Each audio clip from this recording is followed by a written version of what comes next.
This year at ISPOR, I'll be moderating a workshop that builds on the work of the ISPOR Task Force on Economic Evaluation of Vaccines by exploring multiple methods for these evaluations. I will describe the value framework that guided the task force. Then Dr. David Bloom from Harvard will present an overview of the outcomes associated with the new vaccination program and the challenges in estimating their magnitude. He will focus on cost-benefit analysis as the most comprehensive evaluation method, but will also assess how less comprehensive methods can be useful.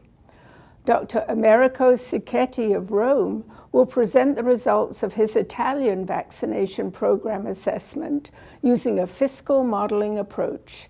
We hope to engage the attendees in discussing the pros and cons of the different methods and in generating ideas about how to estimate the effects of a vaccination program.